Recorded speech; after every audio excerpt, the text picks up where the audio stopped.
ꯃꯤꯌꯥꯝ ꯄꯨꯝꯅꯃꯛꯄꯨ ꯈꯨꯔꯨꯝꯖꯔꯤ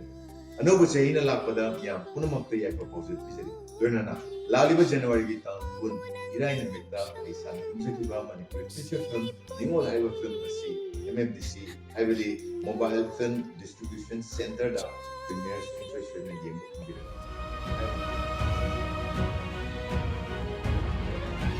ꯅꯪꯅ ꯏꯕꯥꯅꯤ ꯀꯥꯏꯅꯕ ꯄꯥꯝꯃꯕꯁꯨꯅꯦ ꯑꯗꯨꯒ ꯍꯪꯒꯣꯏꯔꯕ ꯇꯥꯕꯗ ꯇꯨꯆꯨꯕ ꯋꯥꯍꯩꯗꯣ ꯑꯩꯒꯤ ꯐꯤꯜꯝꯗ ꯁꯤꯖꯤꯟꯅꯒꯗꯧ ꯅꯠꯇꯦ ꯅꯪꯒ ꯑꯩꯒ ꯀꯥꯏꯅꯔꯁꯦ ꯍꯥꯏꯕ ꯋꯥꯍꯩꯁꯦ ꯃꯁꯤꯈꯛ ꯍꯥꯏꯔꯒ ꯂꯣꯏꯔꯦ ꯑꯩꯁꯨ ꯑꯗꯨꯅ ꯐꯅꯤꯅ ꯈꯜꯂꯤ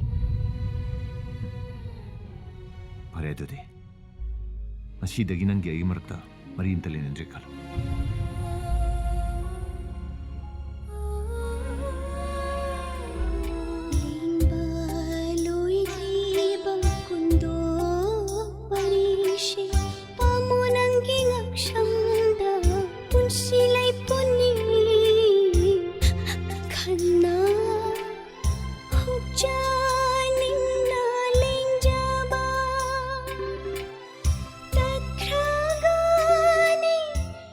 ꯊꯦꯡꯉꯛꯄꯅ ꯐꯠꯇ꯭ꯔꯣ ꯀꯔꯤꯅꯣ ꯇꯥꯛꯄꯤꯔꯤꯕꯗꯨꯕꯣ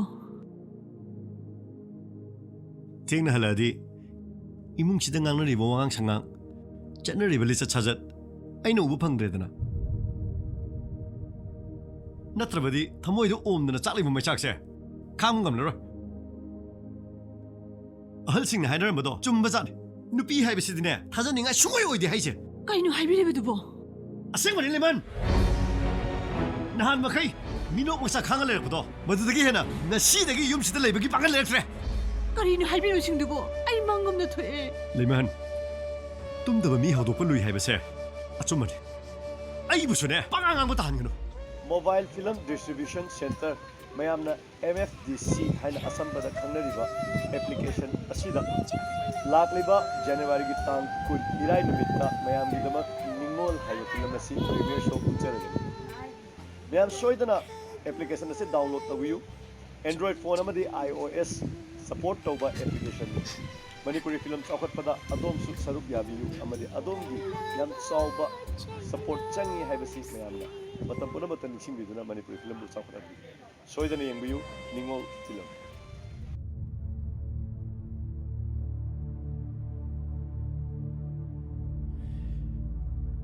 ꯅꯪꯅ ꯃꯥꯕꯨ ꯀꯧꯒꯦ ꯈꯜꯂꯕꯗꯤ ꯀꯧꯔꯨꯆꯣ ꯀꯩꯁꯨ ꯀꯥꯏꯕ ꯂꯩꯇꯦ ꯅꯪꯒꯤ ꯑꯄꯥꯝꯕꯅꯤ ꯑꯗꯨꯕꯨ ꯀꯔꯤꯒꯨꯝꯕ ꯃꯥꯅ ꯌꯨꯝꯁꯤꯗ ꯍꯦꯛ ꯍꯜꯂꯛꯂꯕ ꯑꯩ ꯌꯨꯝꯁꯤ ꯊꯥꯗꯣꯛꯇꯨꯅ ꯆꯠꯈꯤꯅꯤ ꯇꯥꯇꯣꯟꯁꯨ ꯈꯪꯕꯤꯔꯝꯃꯒꯅꯤ ꯏꯅꯝꯃꯁꯨ ꯃꯄꯥꯝꯗ ꯍꯟꯈ꯭ರೆ ꯃꯥ ꯂꯩꯔꯝꯃꯕ ꯑꯃ ꯃꯉꯣꯟꯗ ꯍꯪꯉꯝꯕꯁꯨ ꯌꯥꯕꯅꯤ ꯑꯩꯅ ꯎꯅꯕ ꯂꯥꯛꯏꯁꯦ ꯅꯪ ꯃꯔꯝ ꯈꯪꯖꯔꯕꯣ ꯏꯃꯨꯡ ꯃꯅꯨꯡꯁꯤꯗ ꯍꯟꯗꯛ ꯊꯣꯛꯏꯕ ꯊꯧꯗꯣꯛꯁꯤꯡꯁꯤ ꯀꯩꯅꯣ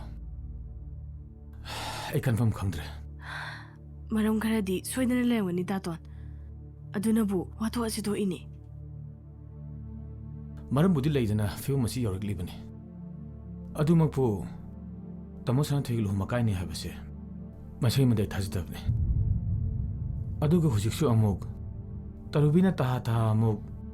ꯅꯨꯄꯥ ꯑꯃꯒ ꯂꯨꯍꯣꯡꯅꯕ ꯍꯣꯠꯅꯔꯤꯕꯁꯦ ꯑꯩ ꯈꯜꯂꯨꯕꯗ ꯉꯛꯇꯕ ꯉꯝꯗꯦ ꯇꯔꯨꯕꯤꯕꯣ ꯀꯅꯥꯗ ꯁꯤꯗꯤ ꯑꯩꯈꯣꯏ ꯗꯤꯄꯥꯔꯠꯃꯦꯟꯒꯤ ꯏꯁꯨ ꯇꯧꯕ ꯅꯣꯡꯃꯩꯅꯤ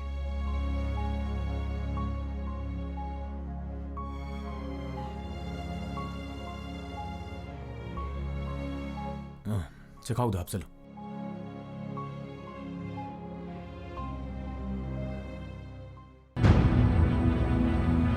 इंस्पेक्टर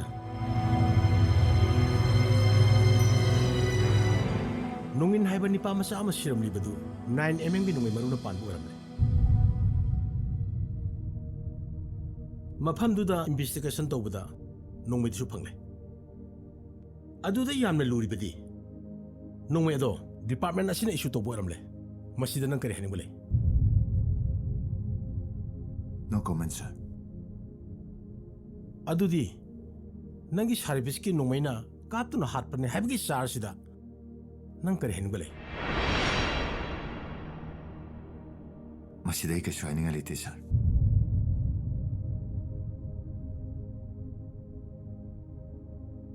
मिस्टर सुनाथोय ꯅꯍꯥꯛꯀꯤ ꯁꯔꯚꯤꯁꯀꯤ ꯔꯦꯀꯣꯔꯗ ꯌꯦꯡꯕ ꯃꯇꯝꯗ ꯅꯍꯥꯛꯁꯤ ꯃꯊꯧ ꯃꯁꯛ ꯈꯪꯕ ꯑꯣꯐꯤꯁꯥꯔ ꯑꯃꯅꯤ ꯍꯥꯏꯕꯁꯦ ꯑꯩꯈꯣꯏ ꯈꯪꯏ ꯑꯗꯨꯕꯨ ꯍꯟꯗꯛꯀꯤ ꯊꯧꯗꯣꯛ ꯑꯁꯦ ꯃꯁꯤ ꯗꯤꯄꯥꯔꯠꯃꯦꯟ ꯑꯁꯤꯒꯤ ꯌꯥꯝꯅ ꯃꯤꯡꯆꯠ ꯊꯤꯅꯤꯡꯉꯥꯏ ꯑꯣꯏꯕ ꯊꯧꯗꯣꯛ ꯑꯃꯅꯤ ꯃꯁꯤꯗ ꯅꯪꯒꯤ ꯀꯔꯤ ꯍꯥꯏꯅꯤꯡꯕ ꯂꯩ ꯁꯅꯥꯊꯣꯏ ꯗꯤꯄꯥꯔꯠꯃꯦꯟꯇꯦꯜ ꯏꯟꯀ꯭ꯋꯥꯏꯔꯤ ꯑꯁꯤꯗ ꯅꯍꯥꯛꯅ ꯀꯣꯑꯣꯄꯔꯦꯠ ꯇꯧꯗꯕ ꯍꯥꯏꯕꯁꯦ ꯅꯍꯥꯛꯀꯤ ꯇꯨꯡꯗ ꯌꯥꯝꯅ ꯀꯥꯏꯔꯛꯀꯅꯤ ꯃꯁꯦ ꯅꯍꯥꯛꯅꯁꯨ ꯍꯦꯟꯅ ꯈꯪꯂꯝꯂꯒꯅꯤ No comments, sir. Yes or no, Sanathoi? Nanga engage tawna luhonga doriba nupi masa amana luhong kaire. Migi di sopa yadabanina nupi masa adu luhonga ba nupa masa ama engage tawe. Luhonga doriba nupa masa adu nangi service ki nungwena kapun hali.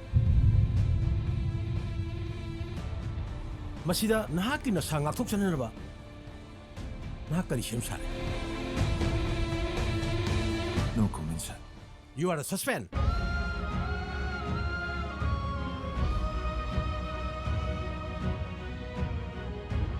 IPC section 302 gi matung ina nahak bu mi hatpagi case ta arrest tawre. Sir.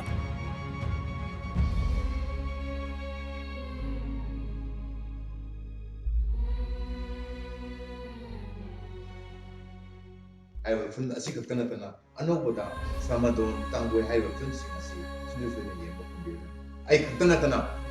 ꯑꯇꯣꯞ ꯑꯇꯣꯞꯄ ꯑꯦꯛꯇꯔꯁꯤꯡꯅ ꯀꯨꯝꯕ ꯑꯗꯣꯝꯅ ꯌꯦꯡꯕꯤꯅꯤꯡꯕ ꯌꯦꯡꯕ ꯐꯤꯜꯝꯁꯤꯡ ꯀꯌꯥ ꯑꯃꯁꯨ ꯍꯥꯏꯔꯤꯕ application ꯑꯁꯤꯗꯩꯁꯤꯗ ꯑꯗꯨꯝ ꯌꯥꯎꯗꯨꯅ ꯂꯩ ꯃꯔꯝ ꯑꯗꯨꯅ ꯑꯗꯣꯝꯒꯤ ꯐꯣꯟꯗ ꯑꯦꯟꯗ꯭ꯔꯣꯏꯗ ꯑꯣꯏꯕ ꯌꯥꯏ ꯑꯦꯄꯜ ꯑꯣꯏꯕ ꯌꯥꯏ ꯉꯁꯤꯃꯛ ꯄ꯭ꯂꯦ ꯁ꯭ꯇꯣꯔꯗ ꯆꯪꯕꯤꯔꯒ ꯃꯅꯤꯄꯨꯔꯤ ꯍꯥꯏꯔꯤꯕ ꯑꯦꯄ꯭ꯂꯤꯀꯦꯁꯟ ꯑꯁꯤ ꯗꯥꯎꯟꯂꯣꯗ ꯇꯧꯕꯤꯌꯨ ꯌꯥꯝ ꯅꯨꯡꯉꯥꯏꯕ ꯄꯥꯎ ꯑꯃꯅ 30% ꯗꯤꯁꯀꯥꯎꯟꯗ ꯄ꯭ꯔꯤ ꯕꯨꯛ ꯇꯧꯕꯤꯔꯒ ꯍꯥꯏꯔꯤꯕ ꯐꯤꯜꯝꯁꯤꯡ ꯑꯁꯦ ꯌꯦꯡꯕ ꯌꯥꯕꯒꯤ ꯈꯨꯗꯣꯡꯆꯥꯕꯁꯨ ꯄꯤꯔꯤ ꯂꯣꯏꯅꯅ MFDCꯗꯒꯤ ꯑꯗꯣꯝꯒꯤ ꯑꯦꯟꯗ꯭ꯔꯣꯏꯗ ꯇꯤꯚꯤꯗ ꯂꯤꯡ ꯇꯧꯔꯒ ꯐꯦꯃꯤꯂꯤ ꯄꯨꯟꯅ ꯌꯦꯡꯕ ꯌꯥꯕꯒꯤ ꯈꯨꯗꯣꯡꯆꯥꯕꯁꯨ ꯆꯥꯎꯅ ꯄꯤꯔꯤ ꯇꯟꯖꯥꯁꯤ ꯃꯥꯡꯍꯟꯕꯤꯔꯅꯨ ꯉꯁꯤꯃꯛ ꯍꯥꯏꯔꯤꯕ ꯑꯦꯄ꯭ꯂꯤꯀꯦꯁꯟ ꯑꯁꯤ